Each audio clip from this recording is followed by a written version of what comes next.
Mesdames, Messieurs, amis internautes, bonjour, bienvenue dans le titrologue de ce vendredi 21 octobre 2022. Le journal Fraternité Matin consacre sa une à la transformation locale du cacao. Le Premier ministre Patrick Kachis encourage les investisseurs ivoiriens à investir dans l'agro-industrie. Patrick Kachis a précédé hier à la cérémonie de lancement des travaux de construction d'une nouvelle usine de transformation de cacao à San Pedro.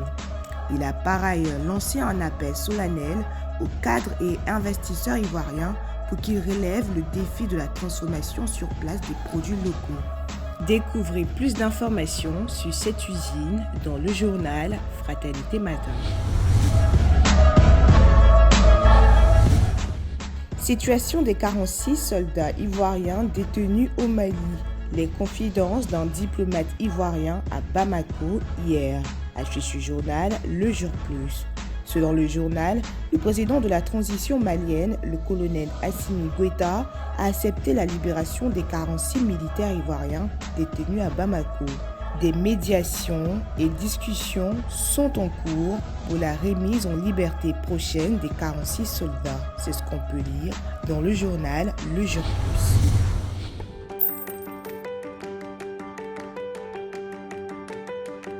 Pour la rentrée, la Banque Populaire de Côte d'Ivoire vous donne l'occasion de bénéficier d'un prêt bancaire selon vos besoins allant de 150 000 francs CFA jusqu'à 3 millions de francs CFA et remboursable sur 12 mois. Comment faire pour en bénéficier? C'est simple, il vous faut avoir un compte chèque depuis au moins 6 mois, avoir un salaire domicilié d'au moins 6 mois pour les fonctionnaires, les agents de l'État ou salariés du secteur privé. Vite! Rendez-vous dans toutes nos agences partout en Côte d'Ivoire, munis d'une photocopie de la carte nationale d'identité, une demande auprès du client, une attestation de travail, 3 derniers bulletins de salaire, un bulletin d'assurance décès invalidité emprunteur, une facture récente CIE ou SODECI, un certificat de résidence, un schéma descriptif du lieu d'habitation du client. La Banque Populaire de Côte d'Ivoire, partout, proche de vous.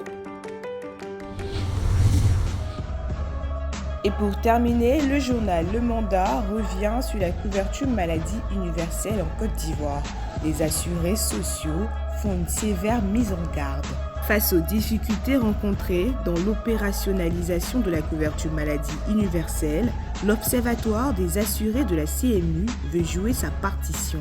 Cela afin de favoriser le succès de cette couverture maladie universelle au profit des populations. Retrouvez le discours de Raphaël Dago, président des assurés sociaux, dans le journal Le Mandat.